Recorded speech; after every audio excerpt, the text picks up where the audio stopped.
Hey everybody, Doug Fowler here at Pulaski Talks, and just a couple minutes we'll get started with our interview. A couple admin notes. Don't forget to read the disclaimer.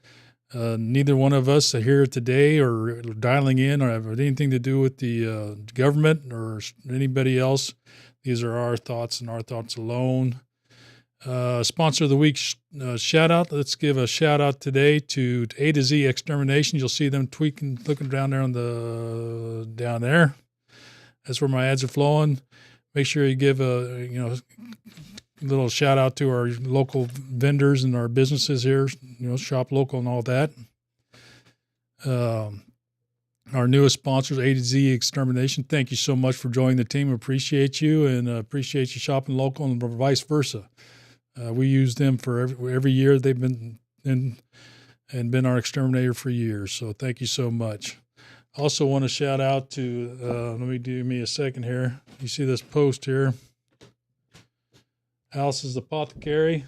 Some may or may not like what they sell, but I tell you what, they donated some merch.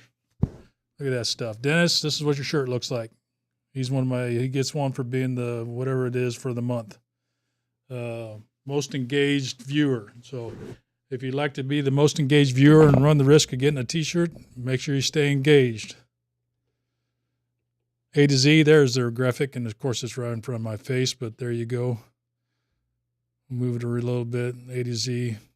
Give them a call if you have any extermination needs. We've had great luck. We don't have any bugs, no critters in our house, and that's thanks to A to Z Extermination, so thank you so much. We appreciate your support as always and appreciate you being a sponsor of the show.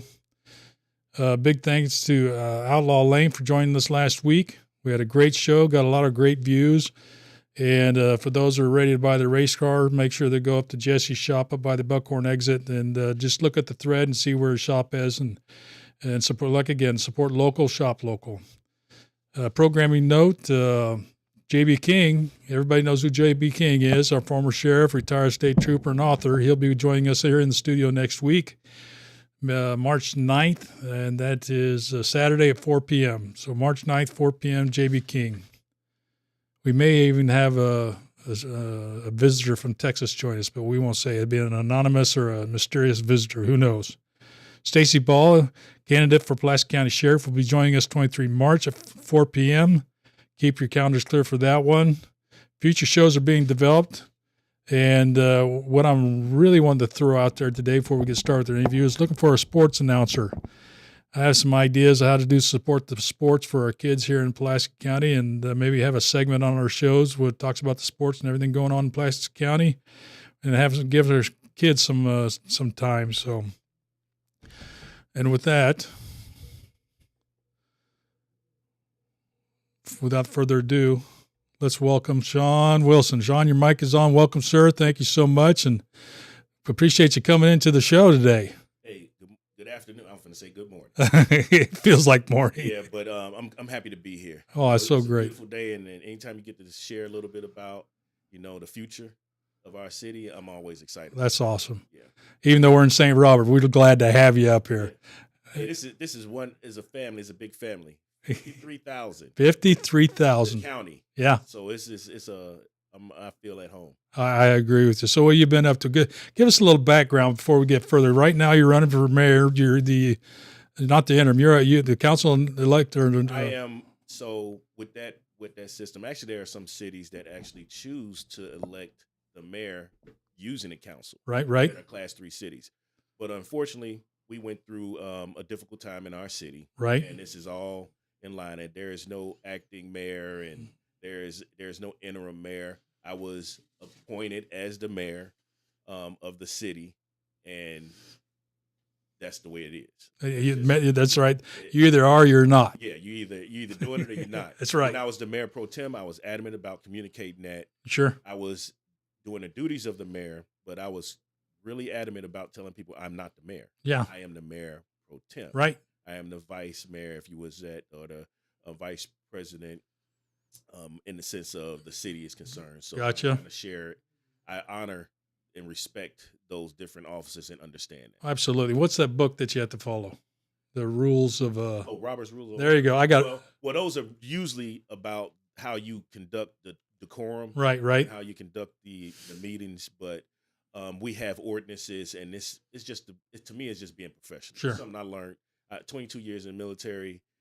Professionalism is one of those things that is ingrained in you all the time. Doesn't always pan out that way for a lot of people, but that's what we try to Sure. achieve for. So and that's what I was trying to do, honor the position that someday that I would eventually be able to serve in. Sadly, in this political environment we see today, you don't see too much of that decorum. It seems, to me, it's about sound bites and stuff like that, regardless of party that you're in. Right. We need a little bit more of that, and a little less division.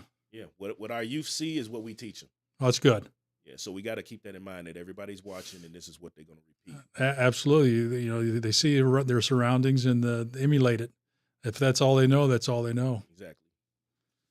So just a little bit about myself. Sure. I'm from Chicago originally. I joined the military at the age of 18. And I joined during Desert Storm. Mm-hmm. And when I got to my first duty assignment, I was supposed to deploy, and kind of talked a little bit about that offline, but we did not deploy because our unit was returned back for unforeseen circumstances. Right. So, and I served as a combat engineer. Amen. 12 Fox, 12 Bravo, light mechanized airborne units over 22 years, OC, drill sergeant, Sergeant Morales. I mean, I did things that was above and beyond the norm, airborne air assault, things along that line. Went to sapper school twice. So I was always one to challenge myself. Sure. In trying to do things. Do I have some regrets? Yeah. Failing certain things and not meeting the expectation when I went to sapper school and stuff like that. I kind of be like, man, I could have did it, but it's too late now. I'm not going back. Oh yeah. But my body can't handle that no more. But so my wife and I have been married. I was actually born here as a soldier in 91. Mm-hmm. I've been here 3 times. I came back I went to Germany after basic training, Mm-hmm. came back here from 94 to 96, went to Korea, came back to be a drill sergeant here. Went to, after drill sergeant, went to Fort Bragg, went to Germany. From Germany, the second time, Mm-hmm. I was an OC in Waynesville. Then I went down to Hawaii for about 5 years, and then I came back here. I was the course chief for engineer ALC, and I put in my retirement paperwork because I felt the need to just make that transition at that particular time. So when it's that time and you feel it, you need to act on it. Oh, sure. So I really felt like this was the place to be. Our kids, we chose to stay here because of the school system. And I'll tell you, it's a phenomenal thing because I had my children in there, and I'm like, man, they had been everywhere. My daughter didn't know where she was from because she was born in Germany and was raised in Hawaii. Sure. And my son was born at Fort Bragg, and he was raised a little bit in Germany. Mm-hmm. But we wanted to stabilize our family and bring them here. My wife retired after 20 years and 29 days in the Army as an 88 Mike in Hawaii. Mm-hmm. I retired in 2012 here in. I gotcha. So pretty excited about being here in this community, and it's one of the best communities I've ever been in as far as the service that is surrounded by the culture. Gotcha. Helping other people in programs and things of that sort. So, been 2012 until now. A little bit about what you've been doing. 2012, I've went to school. I helped out with quite a few of disasters. So Mm-hmm. Pulaski County Co-ed. I've been the chair of that organization for quite some time, since 2015. I've been a part of the organization since 2013. I volunteered to become a AmeriCorps Vista. And during that time, being AmeriCorps Vista, I was a program director for the Pulaski County Co-ed, which is the community organizations active in disaster, Mm-hmm. which I was a part of the recovery effort in 2013. Not a whole lot in 2013 because my house got flooded in 2013. Right. And my wife used to give me the side eye when I was trying to leave out. But I worked together with a lot of local pastors. Okay. We used to go and clean out houses, and we had our house done. And when I learned that system of how to navigate between SBA and how the MARC, the Multi-Action Resource Center, how they function and help the citizens, I wanted to share that same information as being a part of the COAD. I then had the 100-year floods, and I say time flies because we were having floods every other year. So 2013, 15, 17, we lost some lives Yeah. during that period. 15 was the international students that was around the Right. Christmas time, Right. and then 17, I had some of the same people that were affected in the 2015 flood. So we worked together as a collaborative organization. We brought in other organizations, and we all worked together to help out the All community. right. That was one aspect of the work that I was Sure. doing. I was also in school at the same time, being a father, being a pastor here locally. Mm-hmm. Um, I, when I got out of the military, one of the things I wanted to do, I had one goal, and that was to do something better that I didn't think that I did quite well in the military was build relationships. So I Right. started to get involved in the community and learn about the community. And I felt like as a pastor at that time in the military, we had ACS. Sure. If you want to find out, you want to go get something for your soldiers and take care of people, you can go to ACS. Well, there wasn't anything like that in the community. And I was like, how am I going to help people that I'm serving? Sure. So I then became a part. I was searching online, and I came upon this program that was ran by our chamber. It was called Leadership Pulaski County. Yep. And what they do is they teach you everything about the county. And that's where I actually made some really professional connections and long lasting relationships to this day, because that's where it really started for me. Janice Wilson. Ooh. Yeah, that's my wife. That's your wife. Well, Yeah. welcome, Janice. Thank you so much for pinging in. I can see it right there on the top right there. Okay. Yeah. So that period was a lot of things Yeah. for the entire community. Well, I say I was in school. You're pursuing your doctorate, I seen. Yeah, I'm right now. I am pursuing an educational doctorate in community counseling and marriage and family therapy as a focus. I told my son I'm gonna leave him with the PhD. I'm done after this. I got to give him something to strive for, but he actually is going in that route.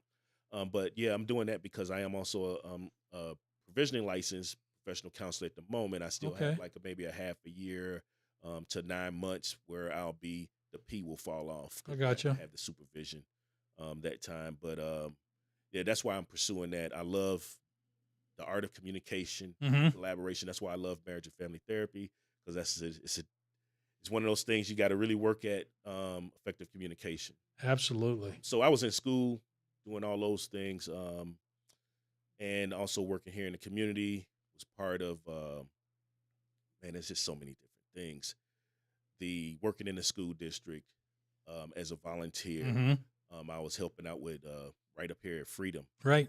doing the Way Connect mentor program where I was mentoring a fourth grader for an entire year. I would go in and give up a couple of hours a week to talk to this kid and keep him motivated. It was a great program. We were actually the ones in the ground level that actually helped build this program. Was one of the first volunteers a part of it. So, and you'll understand why I'm mentioning that later as we get into the conversation.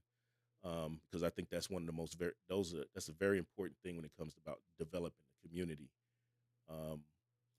But I mean, I can go on and on. Sure. Going into the schools and working within the government. I was on the Military Government Affairs Committee for 6 years, and one of the programs I instituted with that organization was a Civic Spotlight.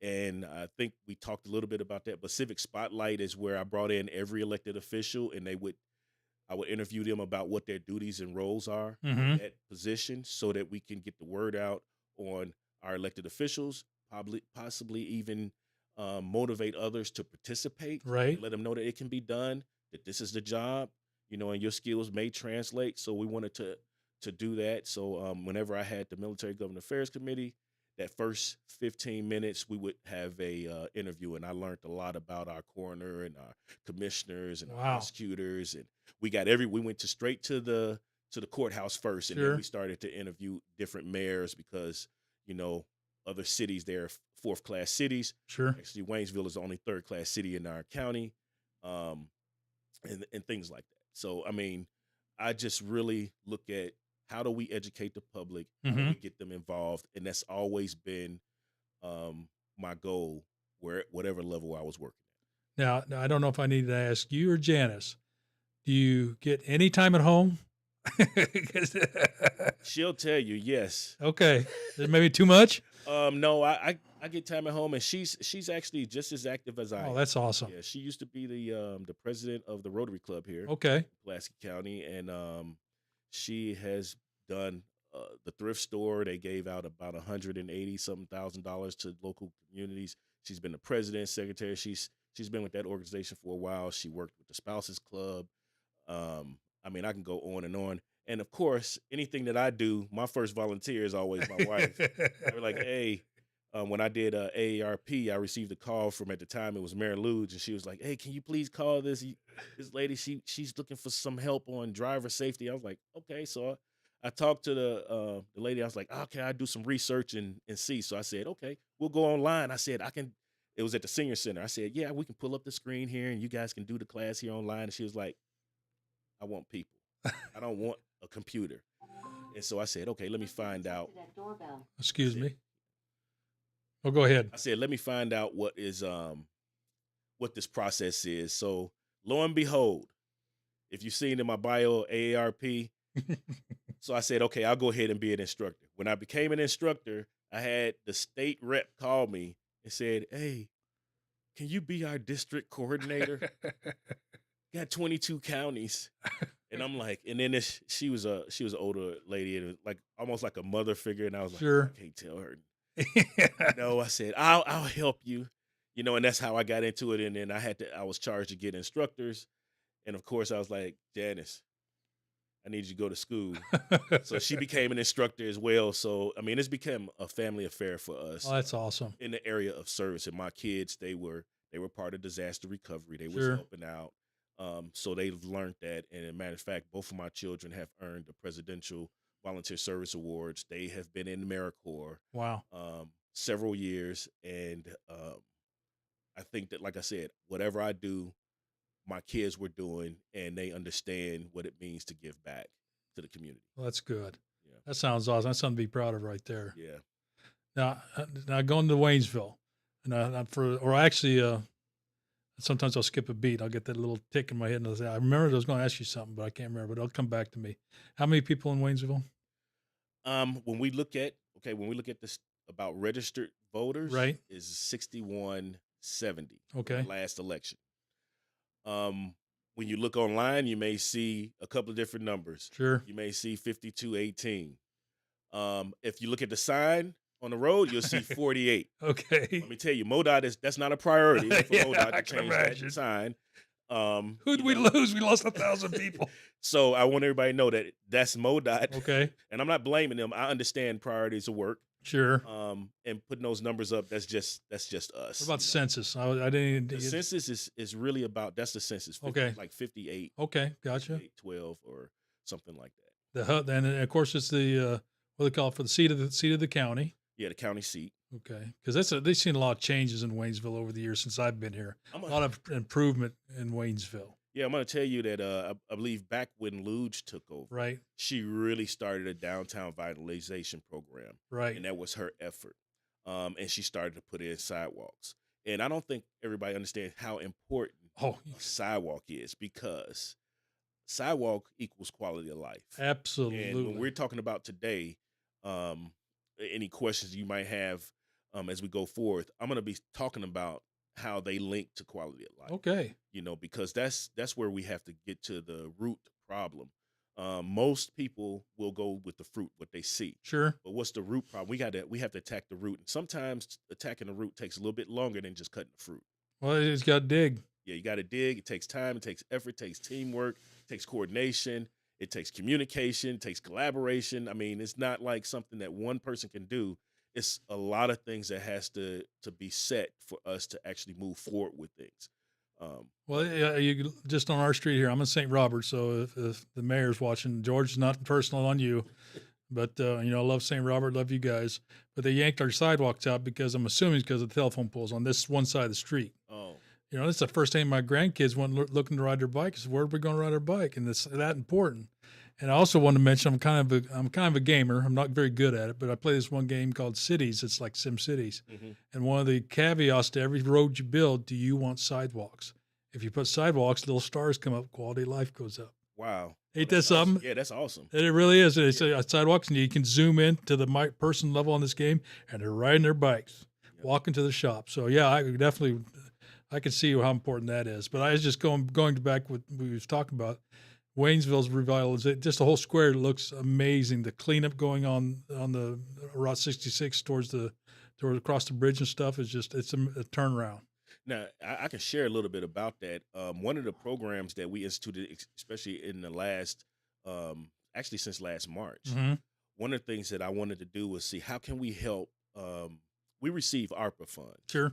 and we received about $1 million. Mm-hmm. And with that $1 million, we wanted to make sure we was able to put it back into the community. Right. So we created programs to help out our citizens.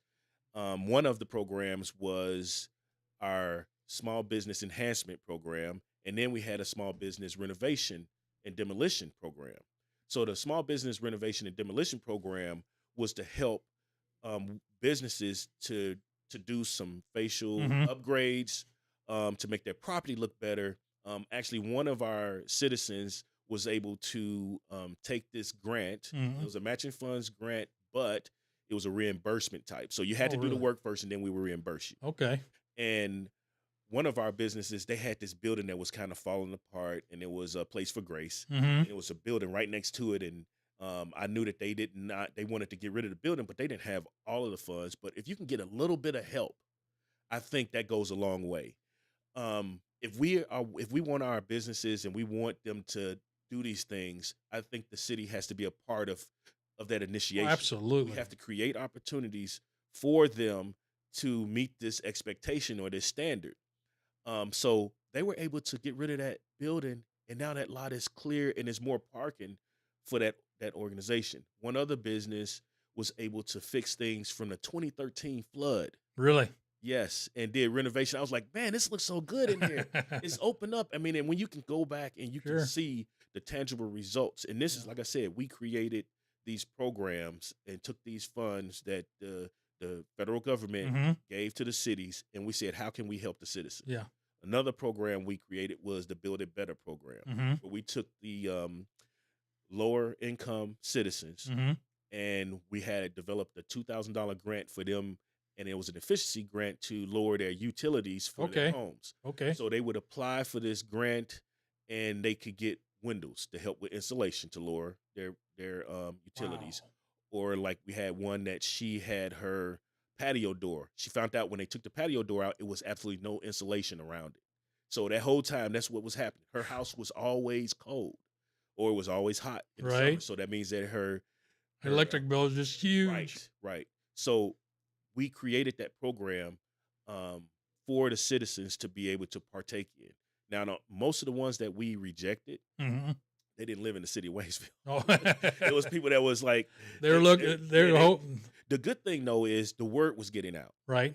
Because if I got people outside of the city trying to get it, that means that people are listening. That's right. And that's one of the biggest issues we have at the city is communication.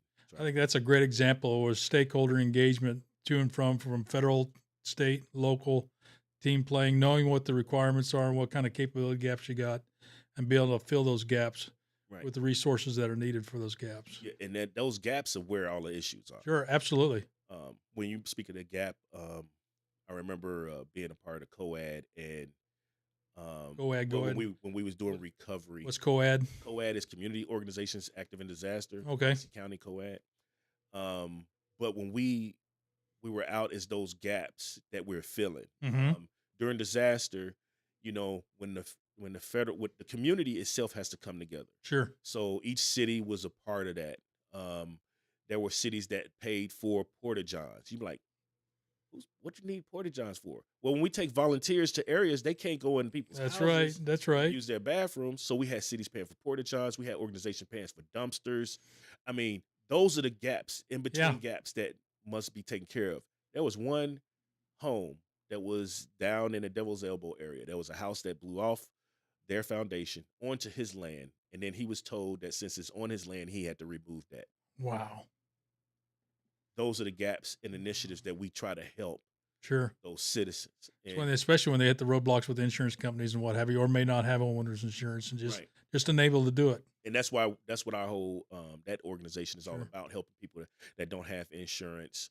And we took donations, and again, that's why I said this community is so great, is because people trust us with those resources. We took those resources and we helped to what we call mucking out the houses.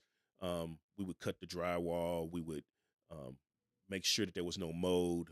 We would put new insulation in, put the drywall up. Now we wouldn't go and paint, but we would make it habitable Right. residents, and that was the thing, to get them back in their homes.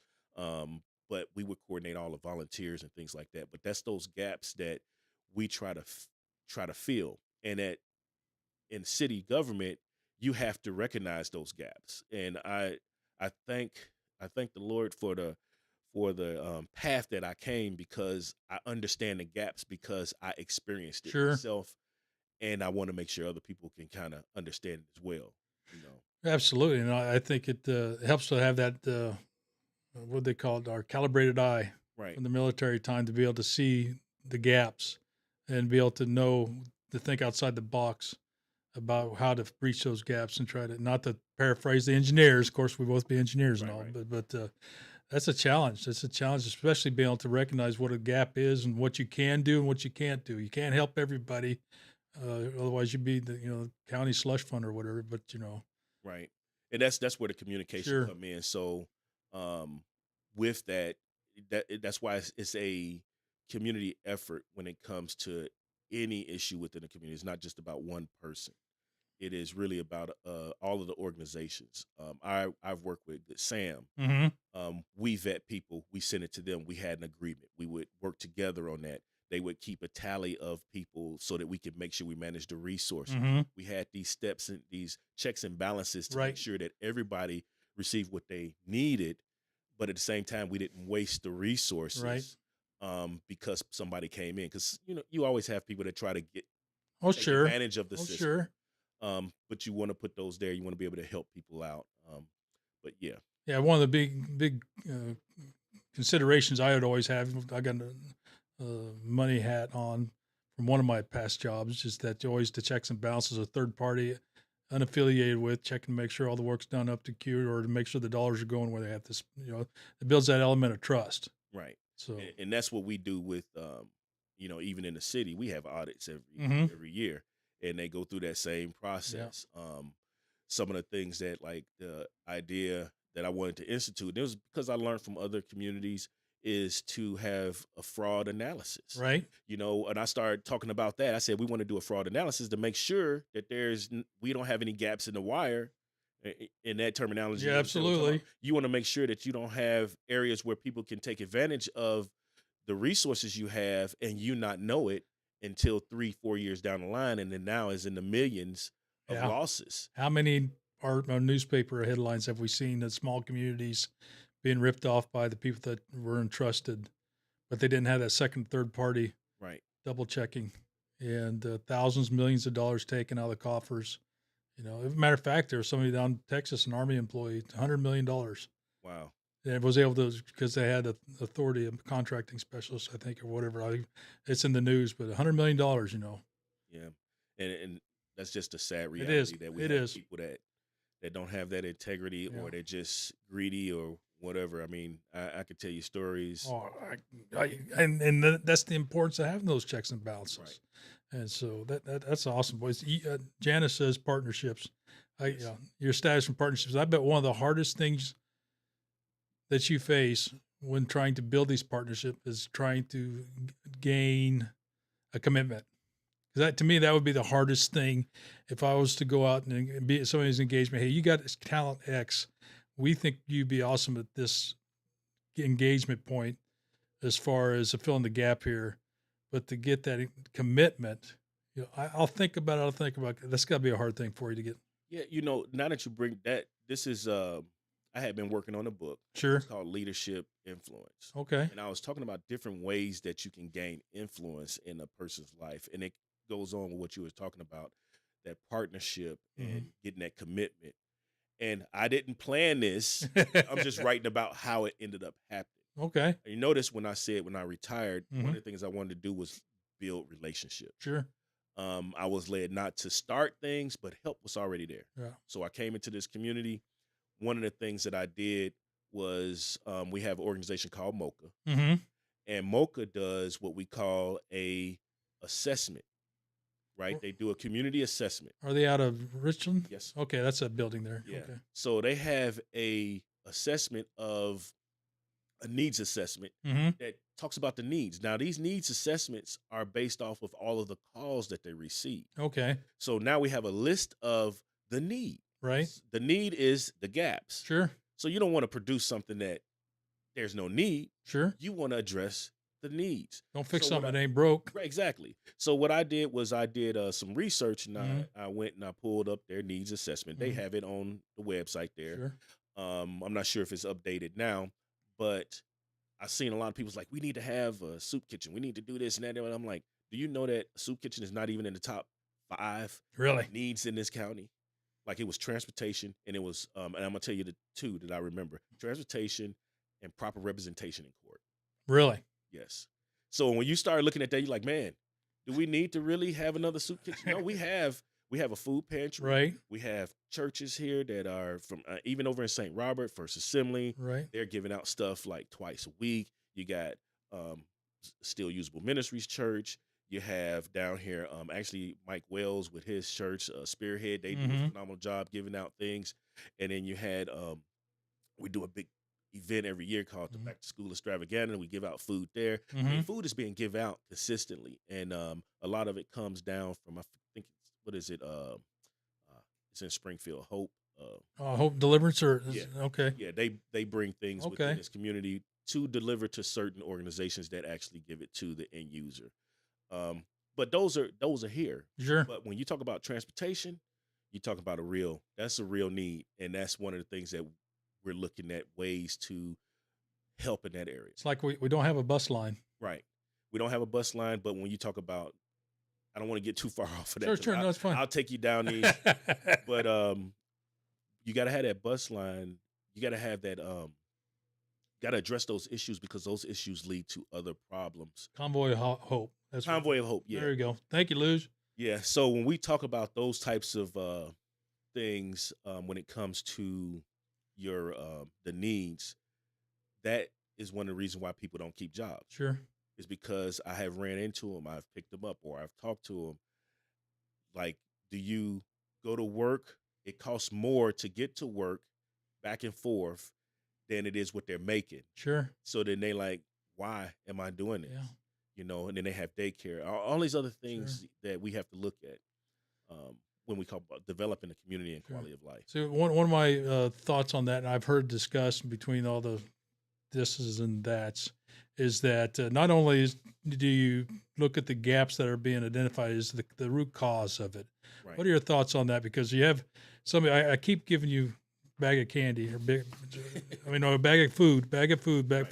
What are we doing, or what's your thoughts on how do I get it to where you don't need this and I can focus on somebody who now needs it, get you to the next level for the and maybe that's in your book, maybe an experience. Yeah. So the reason I'm going to answer it from this position of mayor, because I don't want people to attribute our conversation and dialogue with the duties and responsibility of the mayor. Oh, sure. Because that's not how it is. And I would like to share a little bit about that part. First of all, the mayor of the city of Waynesville, Class 3 city, is the mayor of the council. Mm-hmm. This is a city manager form of government. Gotcha. The city manager runs it. The mayor of Waynesville they have a strong mayor format and a weak mayor format. Waynesville is a weak mayor format. Okay. So I can't just go out here and say, hey, do this, do that, do that. That's not my job. That's not my role. My role in this form of government is to stand on the bow of the boat and say, we need to go this way. Right. I'm not in the operations. Not how. room. You're not how. No, I'm not in there. I'm not even down there shoveling coal into the furnace. That's the workers. I'm not in the operations. Sure. I can go into operations, but I don't run the operations. Right. You got to know how to navigate through the system that you've been assigned so you can get it going. I mean, it's everywhere that we go. You got to respect the boundaries of your responsibilities. Partnerships. Partnerships. I made it. Excuse me. Partnerships is how you get it done, right? Yeah. I mean, you work together as a team. You got to Yeah. learn how to communicate. You don't start with accusations, you start with Sure. question Yeah. for clarity. You got to learn how to communicate effectively in order to get things done. But with that being said, I stand on a bow. I say, hey, this is the direction. You Mm-hmm. guide, you provide guidance, you provide a vision. There you This is go. where we go. And you can't do that inside because you can't see that far in there. Is St. Robert the same kind of government? No, they are a class 4 city government, and theirs is a little different. Let me back up a little bit just for my edification and maybe the audiences. What are the classes? How many classes are there? Maybe that's too much, but just for Well, I'm gonna just tell you the two Okay. here in the county is Okay. 3 and 4. Okay. And it's all based off of number of population. Okay. And most people may be like, well, wait a minute, St. Robert's look like it's bigger than Waynesville. I think by number, I'm not sure if their numbers updated ours, but we may be a little bit have more people. Okay. Waynesville has always been known as the bed community with Yep. people, in that sense. But what I want us to understand is we do not, as cities, the way that they incorporate is the way that they can stay that way. Okay. Just because you grow beyond the numbers doesn't mean you're required to do it. It takes Okay. the vote of the people to do it. And if it doesn't benefit you to do it, then why even do it? If it's working, it's working. So they can get as big as they want to and be a Okay. class 4 city. So that's mainly the difference between the two and how it's Mhm. instituted. But you got villages and things Sure. like that, but I won't get into all Now, that. speaking of partnerships, and we're talking about George being mayor, George Lawrenson of St. Robert, I bet you do a lot of engagement with your partner mayors in Pulaski County. We in Pulaski County, we do a lot of we have intergovernmental agreements with St. Mhm. Robert. We work well together with the airport, with our trash services. Right. So we are one family. And I can't mention St. Robert without mentioning Fort Leonard Wood. Sure. Because we all work with the airport, the trash services, St. Robert and we work with, and of course, Waynesville and St. Robert also have an agreement for fire service protection. So we have to learn how to work. We're the same meetings. Sure. We are, and when we go up to MRPC, Mhm. I am MRPC is Merrimack Regional Planning Commission. They are a regional planning commission Mhm. that addresses initiatives in our community. When I go up there, I'm Pulaski County. I'm with like me, Anita, Charles Bassett. We Pulaski County, and we have to make sure that the things that we go up there, we have to communicate what we need for our region, Sure. so that we can get the resources from MoDOT. Because at that point, we're like, we need these roads, we need these bridges, and we're pitching not just Waynesville or St. Robert, we're pitching the county. Right. So everything is about teamwork. Everything is about working together. We just want our community to be better. We got to work together to do it. I could see how the stovepipe in an operation could really derail an effort. Right. This is not somebody disagreeing, but that's so good to hear that you guys all come together for the benefit of the county entirely. You can't build a city on an island. Right. Now I know I've been in Hawaii, so please don't shoot holes at my little analogy. Let me have this little one right now. But I mean, it's like that's not the idea. We want to build a connection. Sure. And we don't want to compete with our cities. If we're both two, we can grow to one together. Sure. I look at it like that. And we want a reason for people to come to Waynesville. We want a reason for people to go to St. Robert. We want a reason for them to go on Fort Leonard Wood. Sure. We want everybody to be successful. And the only way to do that is you got to listen. You got to participate. You got to educate yourself. You got to make yourself available to support them when they need you. And they do the same thing. When we had those floods, it wasn't just Waynesville. It wasn't just St. Robert. It wasn't even just Fort Leonard Wood. It was Dixon. It was Lakeway or LaQuay, excuse me. That's the first time I've ever heard anybody say it like that. Yeah, someone told me that's how you pronounce it. But anyway. Okay.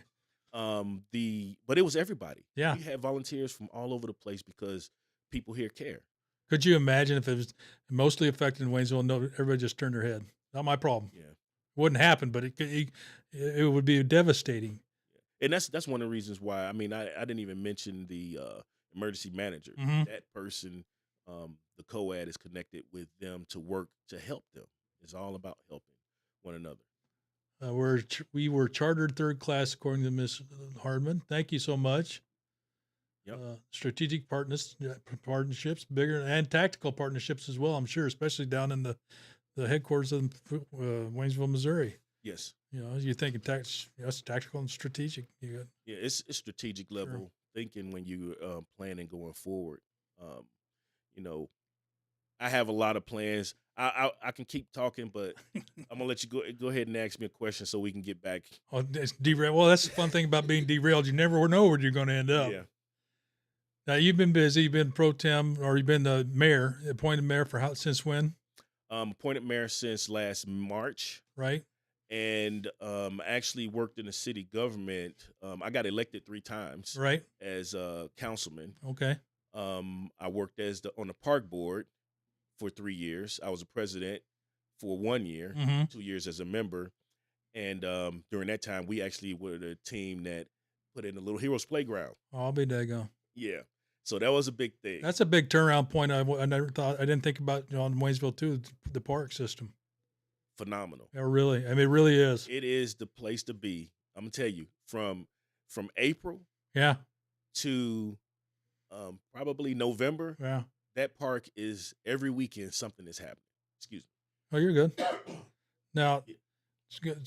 As the theme going on in the last few interviews I had with Ron Long and J.B. King coming up here next week, I got to bring up the issue about drug problem in the county, and it also absolutely affects Waynesville itself. What are your thoughts, your immediate thoughts when somebody talks to you? What are you going to do about the drug problem in Waynesville, and as it comes forth and comes back from the county level, and it just affects everybody? Right. Drugs is a issue that I think we're dealing with across the nation. Sure. I look at it in this fashion. First of all, to me, drugs are the low hanging fruit. Sure. And that's not the root issue. No. So addressing it, I think it has to be addressed from the root issue. The root issue is, and our major and most predominant threat to our society is child abuse and neglect. Okay. Child abuse and neglect is what leads to those other things. Not just the drug abuse, but the sex, Sure. trafficking, prostitution, robbery, suicide. I mean, there's so many different types of negative fruit that are birthed out of that lack in that area is child abuse and neglect. Last year, we had a 5-year-old that lost her life. Yes. And I was called by a citizen, and they said, "We want you to be there to run this. Can you run this vigil?" And I went there. That's my responsibility. Now, they didn't call me there as a mayor. They called me there because I'm a pastor in the community, and they know me in here in the community. So I came up there to the park, and I was there for the family, talked to the grandmother. People there was there that was hurt at this whole incident. I think the whole community was. Sure. There was a great turnout. Yeah, we got together, we gathered, we prayed. But at that point, when I went back to mayor, and then I immediately put out a call to the city that we need to know what to look for. Sure. So I charged the community to take the free mandated reporter training that protects the two most valuable resources we have in our communities: our children, right, and our elderly. Right. Because if we don't address that, if we don't know what to look for, then how can we help? Absolutely. It is not just a city problem, it's a community problem. It's a nationwide. It's a nationwide. Yeah. And we all need to become more vigilant in knowing what to look for.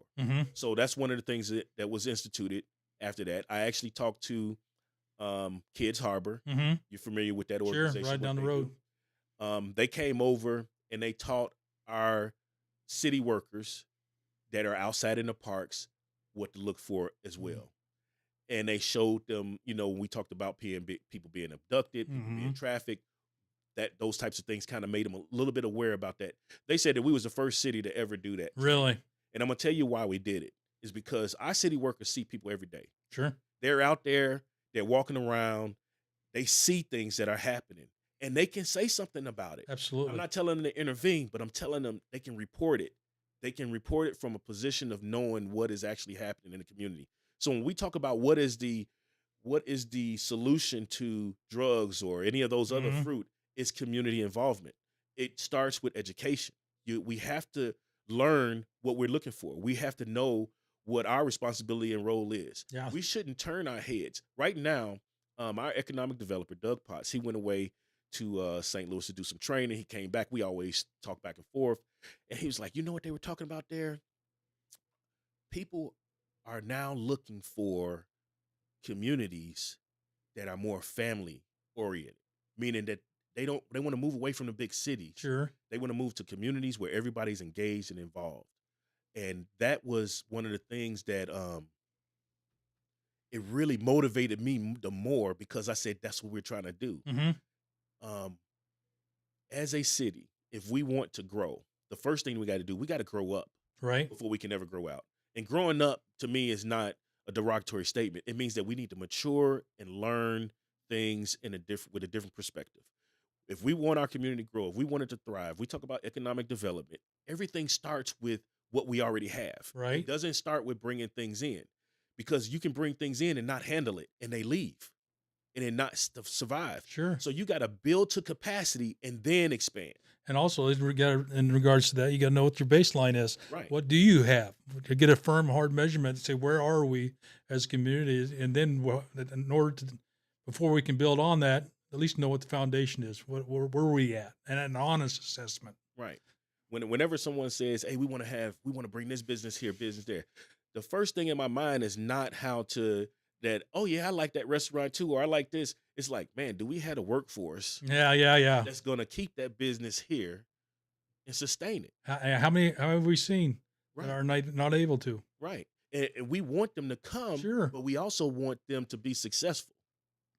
Right. We don't want to have a restaurant that has a certain,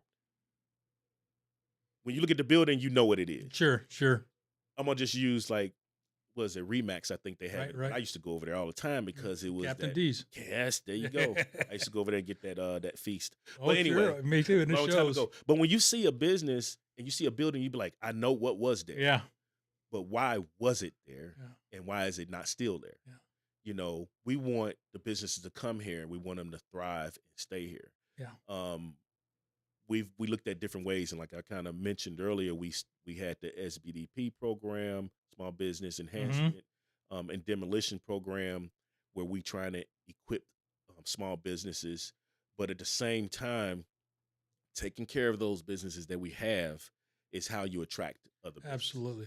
And one of the key facets of a successful program that I've learned over the years is to balance what government does for versus what government does with, because you get used to that handout and it keeps getting heavier and heavier, and you keep whatever the government's giving me. You know, too often we see that in today's world, to get the handout. Right.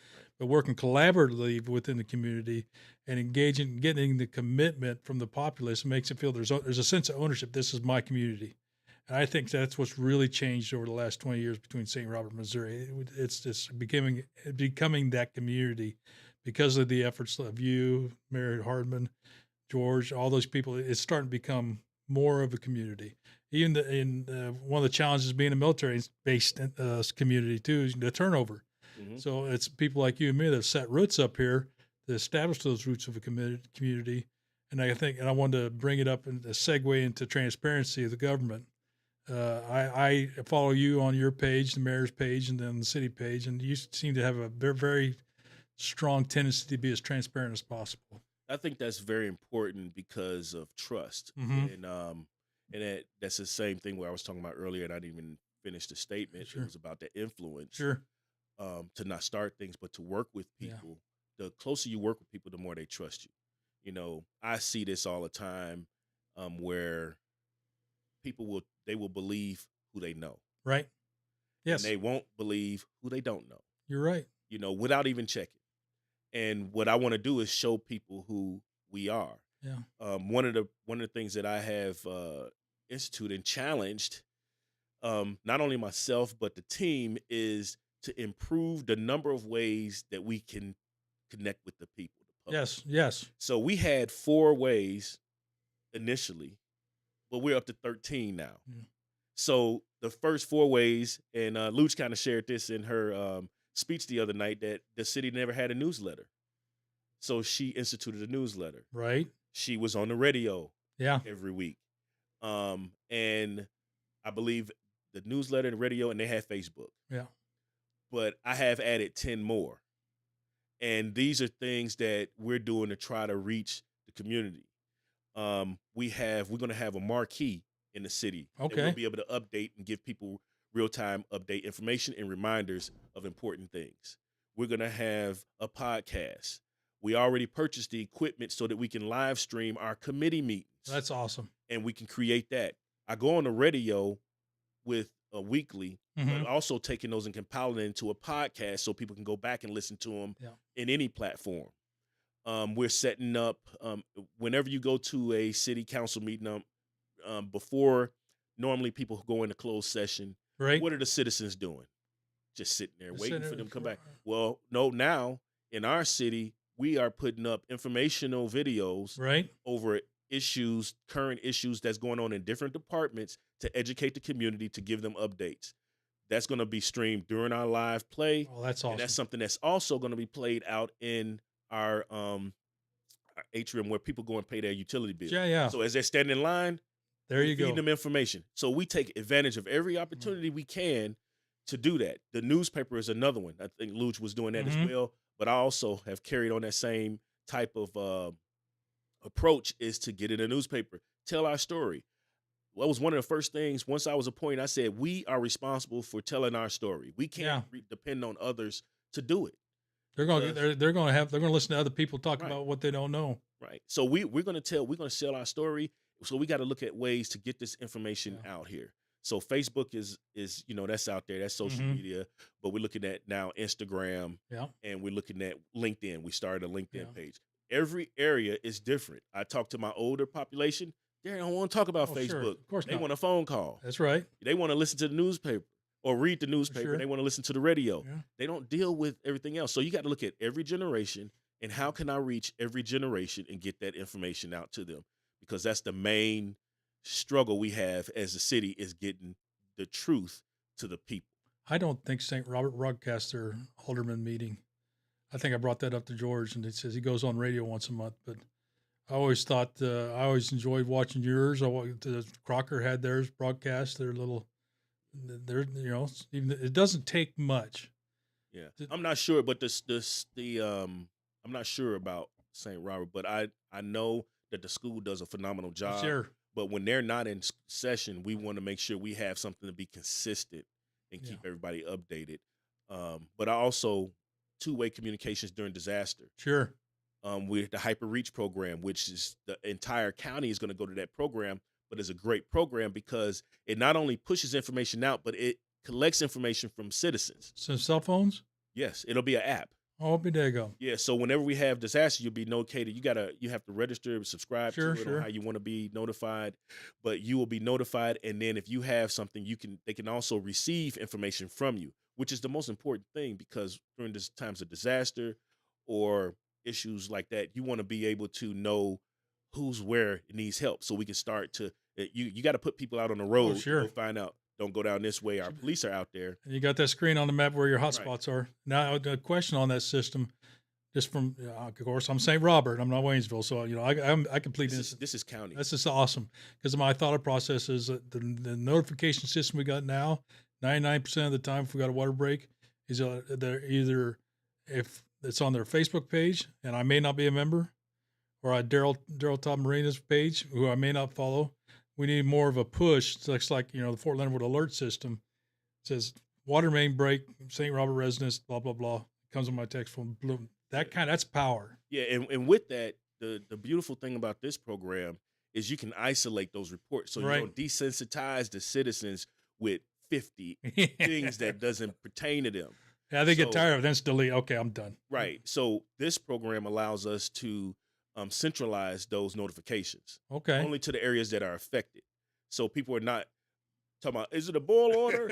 It's like you way on the other side of town. It's just over here, So we want to be able to do that as the city. So we would control those types of things, but we're all working on the same system. This is a countywide program, or is it city by city? Every city is working with the EMD, Emergency Management Director, which is Hector Silva. For the county? Yeah, for the county. Okay. And they have that program for the county, so we can all communicate That's and amazing. share information. So it's about that collaboration. That's It's right. about working together as a team.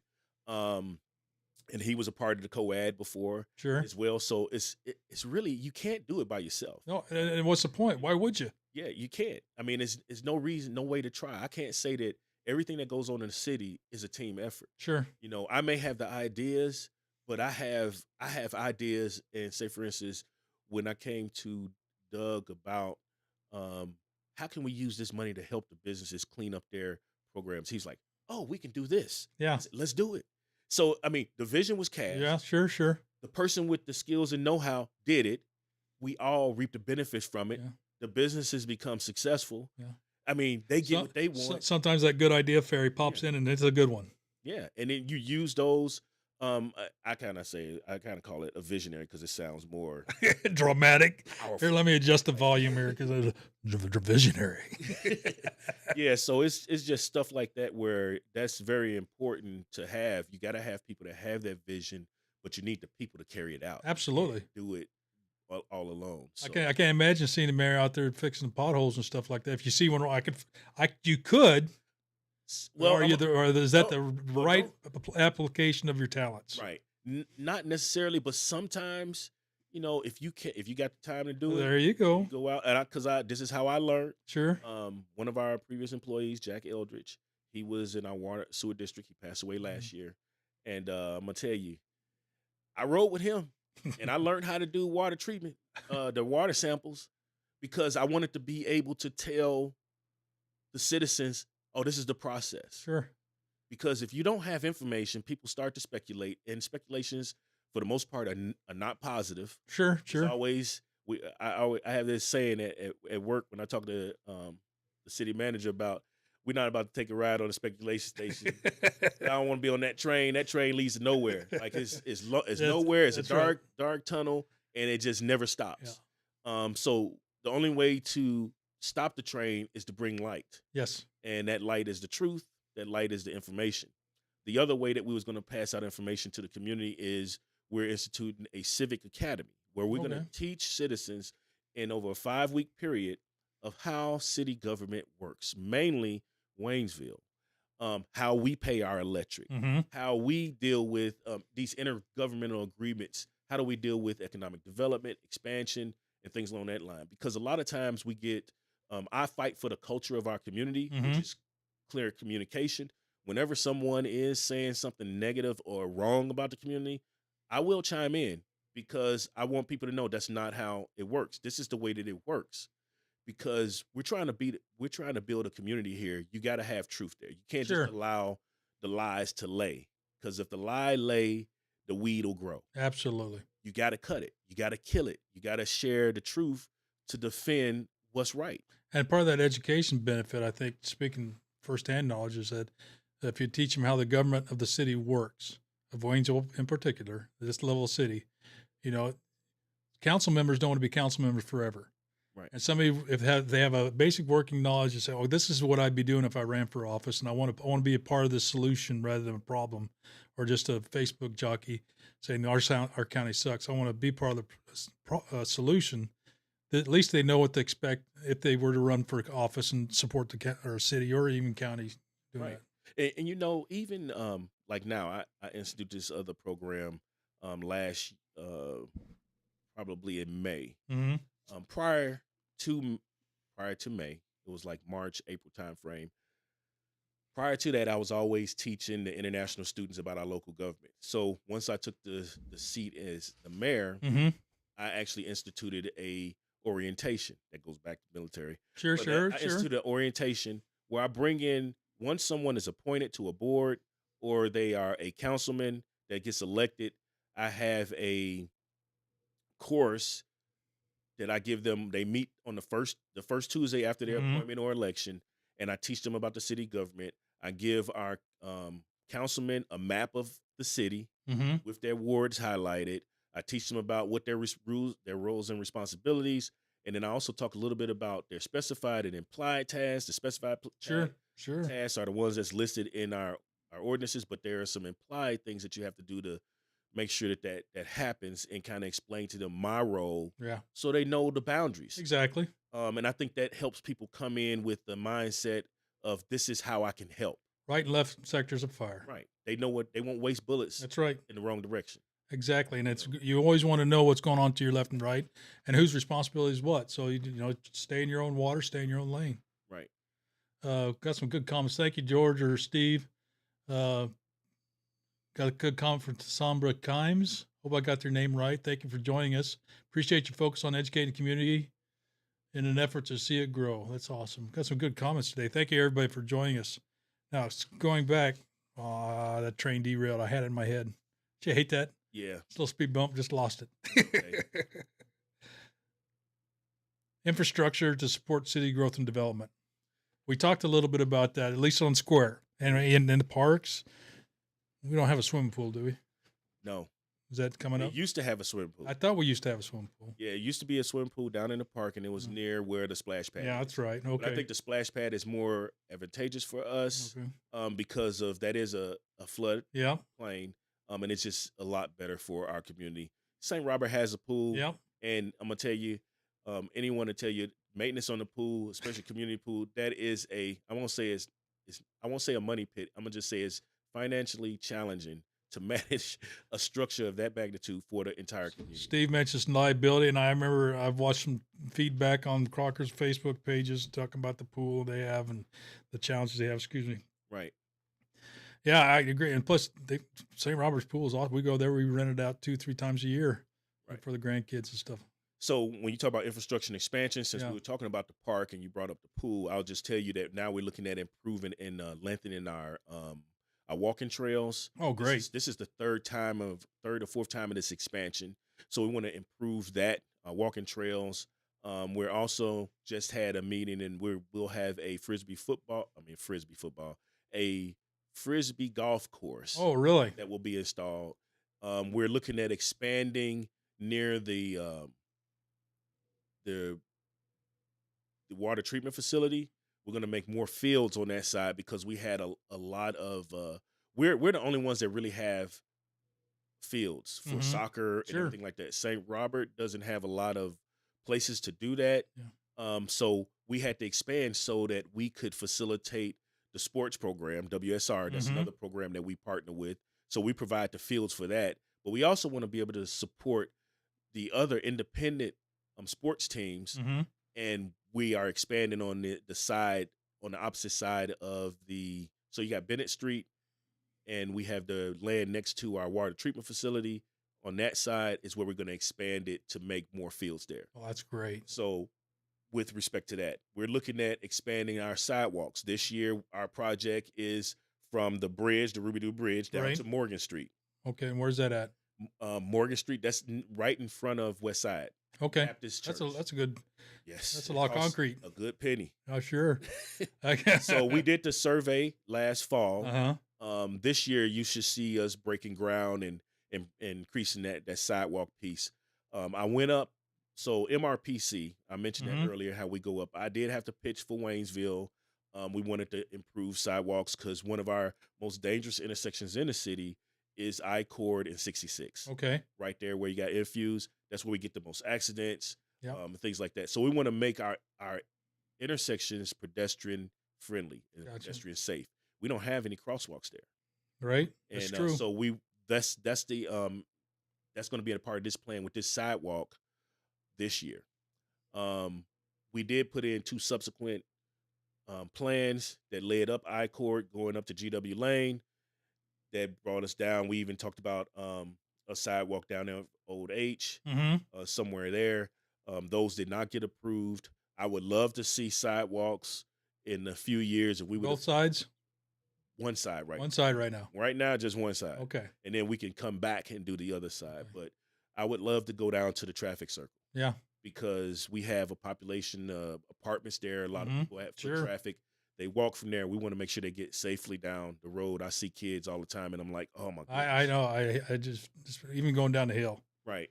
So when we improve that, of course, we're going to consider lighting as well. Oh, good. But that is somewhat of the goals coming up here for the next 3 years. Okay. It takes some time to get that because. Just the planning phase. It doesn't happen overnight. Right. So this is that's part of our expansion plan Okay. and things along that lines. Even when we talk about infrastructure, Right. We allocated some of our ARPA funds to get a generator to power City Hall. Okay. Power goes out because we have our new dispatch office there, Mm-hmm. and we want to make sure that we got open lines of communications. We our voice over IP phones Mm-hmm. do not work when the internet's not working, as you may know. Of course. So we have installed some landlines there in case power outages, but we also want to make sure that we can keep things going on our side to be able to communicate with our police officers who are out on the roads during times of disaster. Well, the question hit me. Does your dispatcher office broadcast to that app where you can listen to the dispatchers and the talks, the scanners? Oh yeah, They scan on it because I know Yeah. count. It's Daryl Todd always has this big scanner, and he's listening to everything that's going on. And I like to listen to it. There's a couple apps you can listen to the county and stuff. Right. That's a lot of stress. I don't know why. It's like watching cops. Right. It's about the only exercise I get. Sorry. Right. Yeah. But yes, it's out there. People hear about it. But when we talk about that development, Sure. and we also look at some of the things that we've talked about, and I talked to Charles Bassett about it, is and our city administrator, that all of the roads, like inside of the city limits, Mhm. there are still county property. Sure. The county roads. And I think everything within the city, those roads should be maintained by the city, not the county. I think this will reduce the requirement from the county, Mm-hmm. and it'll also help us to be consistent throughout the city. Who pays for it? This is where we come in and partner, Okay. because Okay. I give you an example. One area, there is a landowner that owns the property, Mm-hmm. but it's county. And then you have the city is on both sides of that road. That road may be about 200 feet, Right. 250 feet. And what we want to do is say maybe all three of us come in and and invest in this transition, and the city will take it over. Maybe, the landowner would do a certain portion, pay for a certain Sure. portion of it. Maybe the county would pay for a certain portion of Right. it. But these are things that we still got to negotiate, talk about, Sure. because we don't just have money hanging around everywhere. Oh, no. If you did, we need to talk about the tax rate. Trust me. So I mean, and we understand that, so we don't beat each other up about Sure. that type of stuff. But those are things that we have in mind when we talk about developing the community infrastructure, quality of life. We're putting up new light poles Mhm. in neighborhoods. These light poles are not cheap. Like, we have to do it over several year time period. Oh, sure. Especially just drilling them out. Even though you would think, you get them from the LEDs or whatever, but you still got to drill the hole, the power lines. Right. And here, as far as development, we look at Summit. Summit is expanding. We just built 300 doors. It's 300 doors. So that is a lot more traffic. When we had that project going, we got with What was that, Summit? Summit Community. So if you go down to where the funeral home is, Okay, gotcha. and you make that right there, you go all the way back, and you can go straight up to Summit. And Okay. you'll see that area there. But there are some developers putting in some great communities, and the quality of life, I'm gonna tell you, there's a dog park up there. Really? There is a walking trail in the neighborhood. There's sidewalks. There's basketball We court. need to do an on-site. You need to, because he actually put a cornhole out there, and he made them out of concrete. Really? Yeah, They ain't going nowhere. yeah. He's doing an outstanding job, and that's the thing I like about the people that we have that are developing within the city. Yeah. And that was all made part of another program we had, was the subdivision improvement program. Wow. And it was like, we actually worked with them, with city workers, to help deter some of the costs so that we could put in sidewalks and help and do the things that we could. That helped to teach our workers on the process of development. One of the biggest benefits that we had behind this, I won't say benefit, but assets, was our city administrator, because he is an engineer by trade. Oh, So he's just here. he can speak the lingo. He's here at the right time. Yeah. The team that's here is here for a purpose. Sure.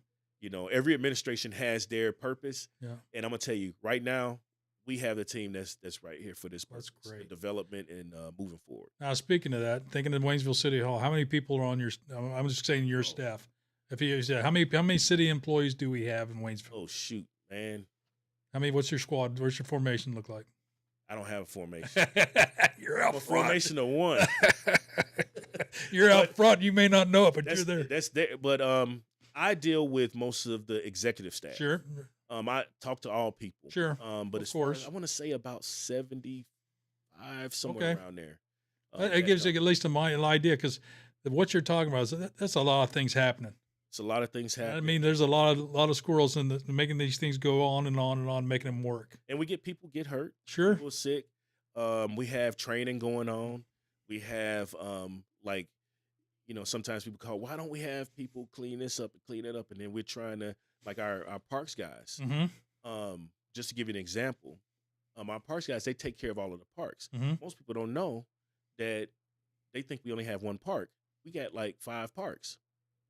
We have 5 parks. And most people don't know that. But our parks guys are the ones that go over there to take care of those parks.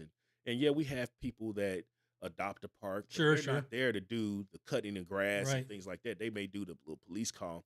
But we have them out at those areas. And then as we expand park areas, as we have been, they're out there. They're trying to cut grass. They're trying to get the fields ready, all these other things. They take care of the splash pad and all of the infrastructure things. Right. But the other responsibility they have is when people do not cut their grass and we have abatements, they have to load up equipment, go to somebody's house to cut the grass, because we cannot hire people to do it, because then we pay somebody to do it. We don't get that money back until the abatement. Right. Until they go to sell their house or what have you. Right. Some of the things that I had been in talk with even some citizens the other day was that at the end of the year, I think that should be included in their taxes so we can get it at the end of the year. Shouldn't have to be when they sell a house, but those are things I had to see legally what can be done or recommended. But those are some viable recourses so that we can contract people, so we know that we don't become somebody's landscaping company. That's right. But I just want to share that, because our guys are they're tasked to do these things because of that. But if the community all participates, if everybody just cuts their own grass, we don't have to worry about that. That becomes a non-issue. Right. Now, I got another hat. I used to be in my past life, and I dealt a lot with environmental issues in different places and stuff like that. And sometimes that's not a popular world, but we're down in Waynesville. You're right there by the river. Mm-hmm. And that water goes in and out of our drinking water and our wells and stuff like that.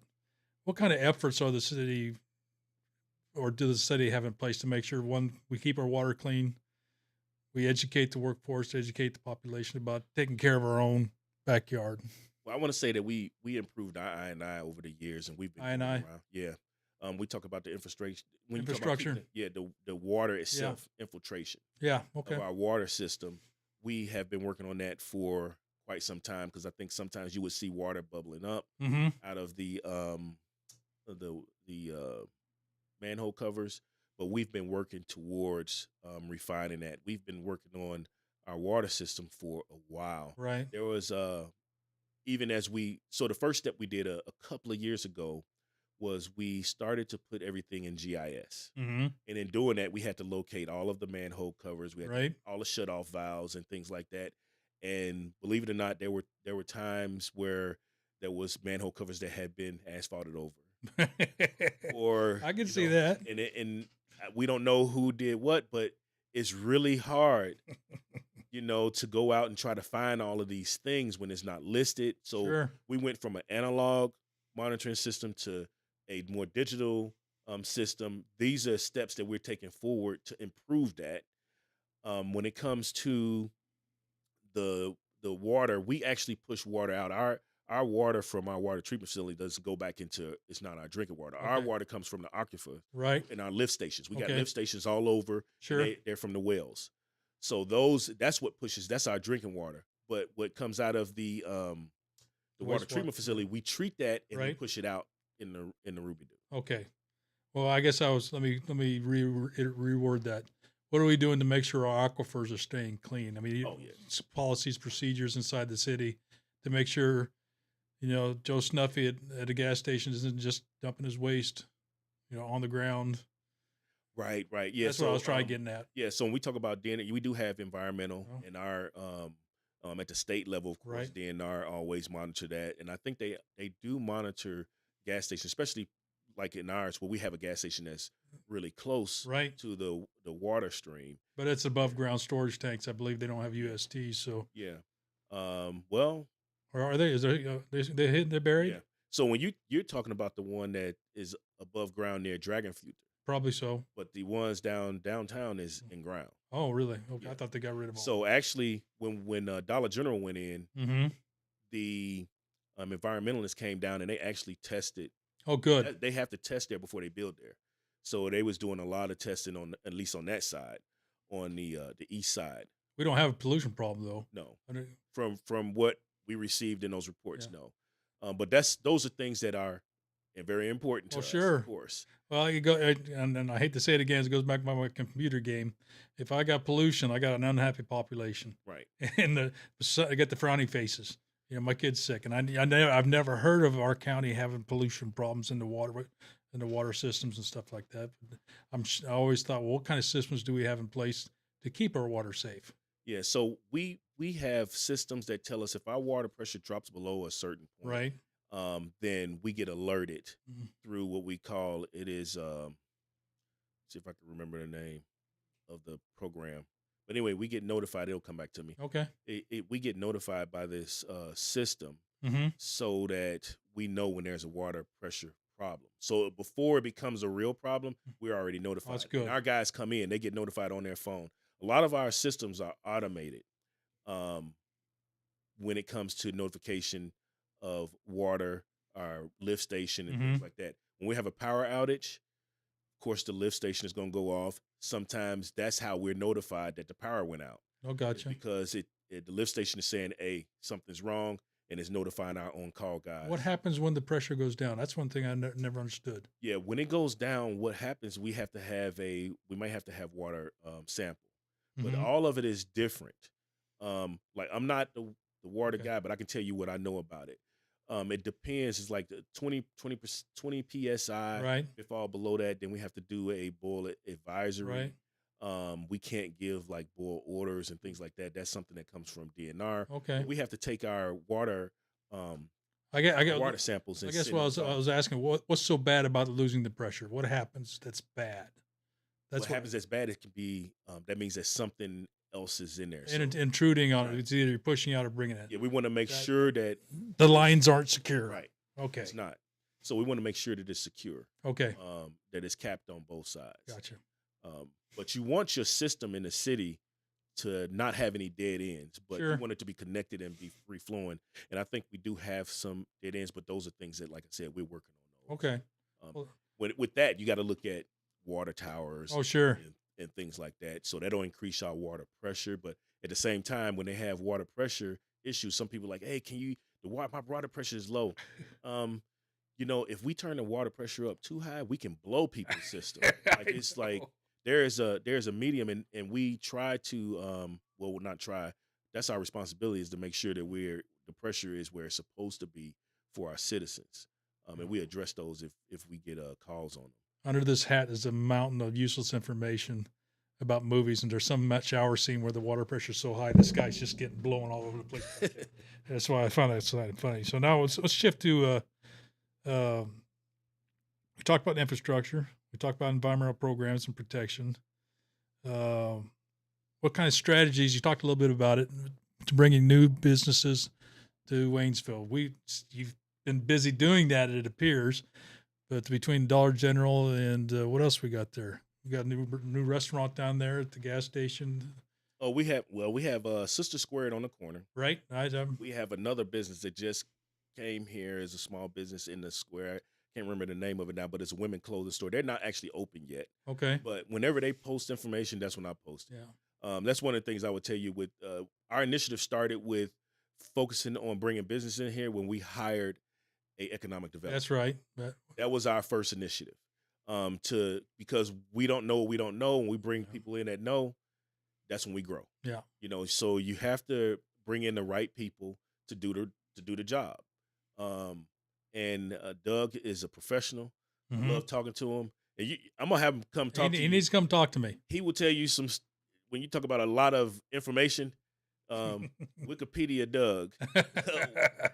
Yeah, but he's a professional. He knows a lot about contracts and development, and this is one of the reasons why we've started that entrepreneur program for our small businesses. We bring people here to educate our business owners so they can understand um, what they don't know, Right. and options and opportunities and resources and so forth. But bringing in an economic developer was the first step. Building, taking care of the businesses that we have, and then we just remain open. People will start coming. We put signs up on Patriots Landing, Right. and we have people calling all the time about that. Patriots Landing is over on GW Lane, that open area there. So we get calls there. We get calls on this, and it's been increasing over the past months. And we're really excited about this time because something's going to happen. Right. Unfortunately, we can't share information until it is finished because, first of all, bringing in business is a competitive thing. Sure. You don't want to tell people what you're doing because sometimes, I hate to say it, there are people out there that want to try to stop you from doing it. Sure. So that's not our right to share when a person is what they're doing with their business. In fact, we have signed NDAs at times when people come in because these organizations was like, we can't have this get out. Wow. Because it would hurt their business. You wouldn't think, than a layperson, but now that you say it, I can see why that would be necessary. Right. I mean, and that's a good partner. If they can't trust us with that, they're not going to come. So everything is a trust issue. It's not about hiding information. It's really about sharing information when it's the right time. It's not that it's secret. It's just now is not the time to share it. But like I said, we have businesses. We may know about business coming. We may know that they purchased the land. We may know that they're going to put it in. But if they haven't given us a permit, the city doesn't know. That's right. The rest of it is rumor. It's all speculation. Until they purchase it and they say, we're putting this here, and they put a stake in the ground that says, this is our banner. We're getting ready to build. Coming soon. Right. That's when I go out. My job then is to go take pictures and say, "Hey, look who's coming."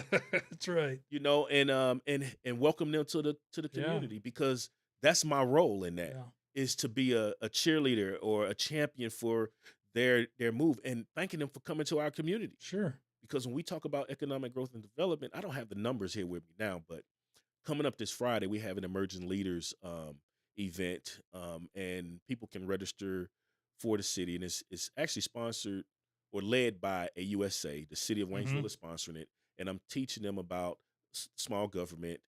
And the reason why I bring that up is because it's going to be a time and opportunity for people to understand a little bit about that whole piece about the importance of keeping that information close hold.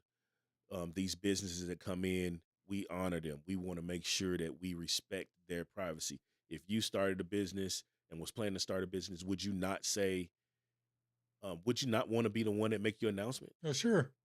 If I made the announcement before you made the announcement, you say, man, you told me in confidentiality that your wife is having a baby. Post Facebook. And I go in there and I post it.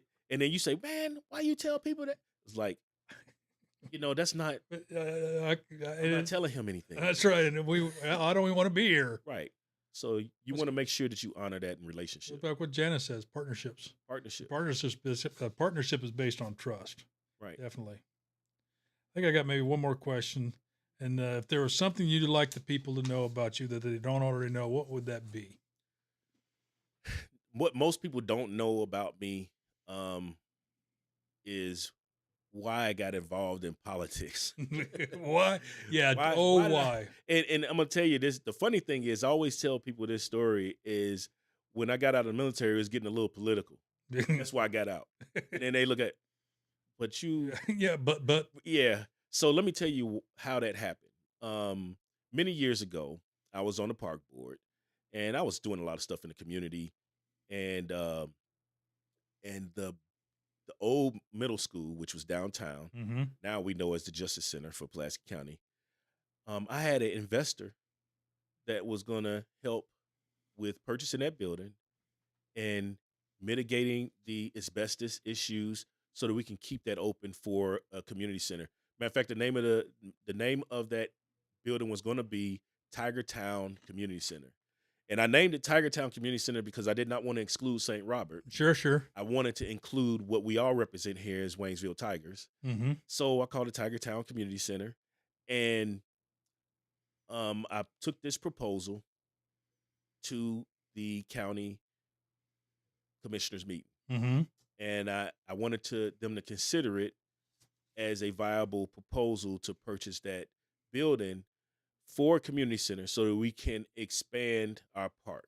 That was the goal. I wanted to expand the park. The gentleman that was with me had talked to the guy that lives next door to the park. To the old middle school, and he was going to purchase that house, give him another location, and put a pool there. And all of that was supposed to be up on the outside of the flood zone, closer to the top edge. But in any case, went to this meeting, and I went with the proposal, and there was a council member or commissioner that turned to me and said, "Why don't you people go get your own building?" Mm-hmm. And I was like, "You talking to me?" Like, I didn't. Did you really do a full circle? I was almost in shock at the comment, and not only that no one said anything Right. on the commission. And from that point, that's why I ran for presiding commissioner, because I thought that it should have been a lot more professional. First of all, I went through this whole thing in my head. I ain't a private. Like, not that it's okay to treat privates that way, but I'm like, still. Why would you talk to me like that? And I'm coming in here trying to help the community. Right. And then you feel it was okay for you to say something along that lines. So that's why I ran for office. Right. I had no aspiration to be in politics. I didn't. Not at that time. I was like, nope, I would just want to go and help the community, and I'm doing this, and this is how we can help it. Because at that time, what people don't understand is that building was very important. It was crucial to programs here in our community. We had Armed Services YMCA, which was in that building. We had MU Extension that was in that building. We had other organizations that was looking to come down in that building. Everybody tells you, oh, this stuff, the heater is broken, this is broken, that broke. Yeah, but stuff that's broke can be fixed. Yeah. And if you got the right people with the right vision, it can be done. Right. That's why we got to include the community in our decisions going forward, because just because we don't see it don't mean it's not something that can be done. We got to include other visionaries in it. Can't be offended because you didn't come up with the idea. Right. But we lost that gem, which still impacted this community when it comes to youth sports, places to practice, and so forth and so on. Now, I'm over that. I don't hold any grudges on that, but I'm just sharing that a lot of people don't know that was the first time that I had really engagement with the government at the Pulaski County level. That was the first time I ever had that engagement, and it left such a bad taste in my mouth that I had to run. Yeah. I had to do something. And that's pretty much it. I think that's something that not too many people know about me and why I'm doing what I'm doing. It made me frustrated just hear about it. Yeah. It was just, I'm going to tell you, I try to hold my composure because I try to lead by example as a pastor. I can't go, off the rails and stuff. I said, let me do this. Right. Give people the benefit of the doubt. Maybe they didn't, but it's still, that was the reason why I ran. Right. Is because I said, this needs to change. We need to start treating people with respect. Yeah. With that being said, I wasn't disrespectful to them. Right. I asked them a question. I said, could you consider this? And then that was the response. So that's why when people come to me, I love questions. Yeah. As the mayor, you can bring me questions, but just don't lead with an accusation. Sure, absolutely. Because then I got to fight to get out of a hole that I never dug. And it becomes a burden on my time that I don't have time to spend. Right. I could be doing better things than to try to defend a negative. Defend something that I didn't do. That's right. Because they believe the people that told them. Yeah. But if you ask me a question, I'm gonna answer it. Come to the source. Come to the source. We had power outage in January. Yeah. I stayed up all night communicating with the community. I remember that. And the reason why I did that is because when there's no information, I don't like to leave people in the dark, even if they don't have electric. you know. Sure. In that sense, I gotta let them know what's going on so I can provide hope. I learned that a long time ago in the 2017 flood Mm-hmm. at Devil's Elbow. I went down there. Was the one. I call them all young ladies, but they old enough to be my grandma or whatever. But she was really stressed out because it's the first time her house ever got flooded. Mm-hmm. The water had started to come up a little bit higher, and there was a gentleman that went down there and said, "We're never getting help. They ain't gonna ever come out. We don't know what they're gonna do." And it left so much darkness Wow. for her not knowing that she was stressing out. So I was making my rounds as the co-ed, and I went to her house and she was telling me this, and I'm like, let me explain to you this process. I said, what happens is once we get the order, within 3 days, and once they get the order, I'm going to come back and I'm going to help you register online. After you get registered online, about 72 hours after that, you're going to have some FEMA representatives that's going to contact you about doing a walkthrough of your property. And then the stress just went away. Oh, sure. So as soon as that order came out, I drove down to her house. I took my computer in there and I said, let's fill this out. And we filled it out. And 2 days later, she had FEMA representatives on her property. That's awesome. And we have pictures of her house on our page. Well, that's awesome. That's a good news story right there. Yep. That's awesome. Thank you so much. You're welcome. I appreciate you sharing that too. That's awful good news. Now, going back, we have a phone number on the bottom of the streamcast. If anybody's got a question for Mr. Mayor Wilson, now's the time to ask. You posted. Thank you for those that are chiming in on the Facebook page. We'll wait a few minutes while the phone line, just in case you want to call in. And for those that don't know, this video will be available on Twitter, YouTube, and Facebook Live. Yeah, I'll be there, and you can download a view. I want to express my appreciation, Sean, for you coming in today. I appreciate you taking the time out of your busy schedule. Yeah, it was a pleasure coming in. I couldn't wait to get it done. Janice asked a question. What's the question? What are your plans going forward? The plans going forward is to continue to build on what we're doing. Right. All those things I mentioned about transparency. Mm-hmm. Number one priority is protecting the public, and that it is so many different levels to that, with connecting with other organizations to get it done. It's Sure. not an I or it's not a we thing at the city. We have to do it as a community. Right. And one of the reasons why I love to take my nonprofits on the radio with me periodically, I take them there, tell them what you do, tell them what you offer, so we can continue to educate the community. Education is a big thing to me. Sure. If people don't know, they just don't know. Yeah. And I'm pretty sure you remember the statement of saying that we used to have is there's those known unknowns and there's those unknown unknowns. Yeah. The unknown unknown is what come to bite us in the That's butt. right. Like we have to educate ourselves in those areas. So what I plan on doing forward is continue to communicate with the community, Mm-hmm. make the city of Waynesville known beyond this area. One of the programs I want to do is, and we're building this now, it's going to take us, everything that we're doing now kind of leads to it. Sure. I want the city of Waynesville to be designated as an all-American city. That's awesome. And an all-American city, it takes several steps to be able to compete for that. That's my vision and goal for the city. Because if we don't become independently successful, we don't give people a reason to come. I want all of our historical sites to thrive. I want people to come here to visit those places and then be like, man, I want to bring this person down here. I remember being here in the military. We used to always go down to Wilson's Creek. Yeah. Yeah. You know, you had to go down there and So you you had to got learn your lessons you're learning. Yeah, so they can come here and learn. Sure. We have the Trail of Tears. We have Old Stagecoach.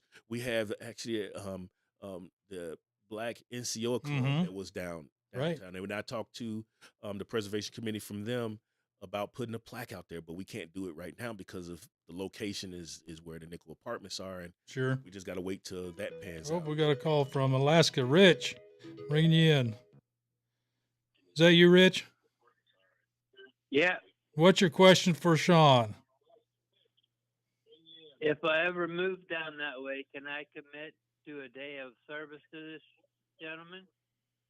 Oh, If yeah. I ever move down that way, could I commit to a day of service to that gentleman? Well, I would think so. Yeah. I bet his door's always open. Hey, sometimes people come to me and they say, "Do you have something I can do?" Oh, I got something for you to do. don't open the door like that. Don't Yeah. open that. That's an open-ended question right there. But it's always opportunities for people to serve here in the community, and that's one of the things about connecting with other nonprofits. If I don't have nothing, I can call one of them and say, "Hey, do you have something for someone to do?" Sure. That's just one of those things here in this community. That's awesome. Thank you so much. Well, thanks, Rich, for calling in. You're our first caller and only caller for the day. We're going to close this up. We've taken about an hour and 7 minutes of your man. time. We've been on the clock. Okay. We weren't even started yet, so I'm afraid you have to come back. Okay. Is that all right? Well, if you will have me back, I'll have you back anytime you're ready. Bring your development with us. We got a lot to talk about. Oh yeah, I bring Doug. Doug will be. It'll be I'm gonna use another word, fantabulous time. But when Doug come, he's full of information. But the thing is I love to collaborate with people that think forward. Sure. Because man, it's just so much growth in going forward. It's a lot of growth in going in that direction. Always had this phrase. I've worked with somebody up at the lab in Champaign. He says, "It's too easy." It was never negative. Never, I can't do it. Too easy. And if he had a problem, he'd find a way to circumvent or route around it. Right. Thank you, Rich, for the comments. I appreciate you chiming in. I'm going to break away here. Thanks, Sean. I'm going to go back to a couple words for. There we go. We signed off. You're clear over there. So everybody that's chimed in, thank you so much for joining us. Share with a friend. We need to get our likes up to about 500. I can do some more things on Facebook. I think we're having around the 300 mark. We got some merchandise I wanted to announce that I've got a store I'm going to be setting up, and all the proceeds for these sales for these Pulaski County or Pulaski Talks t-shirts have been donated by Alice's Apothecary, and I'm going to sell these, and every dollar that I get for these will be going to the Waynesville Animal Shelter. Donate. So hopefully you bid, and if you want one, give me a high dollar amount. We're looking for money for the shelter. We'll get those kittens and dogs adopted. Something that I think everybody loves, would like to be part of. I got different sizes. I got a few of them. Then I'll put my store up later. You can order, and anything that I don't want any money for the profits. We'll go straight to the animal shelter. Programming note before I forget. Looking for a sports programmer who may want to have a sports program. We're looking maybe changing the setup here at Pulaski Talks. Maybe a daily show, maybe a bi-weekly show. Who knows? Look forward to our future interviews with JB King and Stacy Ball. Thanks again to our sponsors, our newest sponsor, A to Z Extermination. Thank you so much. You'll see it right there. Give me a pop-up right there. Boom. Technology is a wonderful thing. Thank you so much. With that, I'll bid everybody adieu, and thank you so much, everybody, for joining us. And please like, share, and follow our Facebook page. We're on Twitter. And when I can figure it out, I'll get it on Instagram too. There's a way to do it, but I just don't think it works with my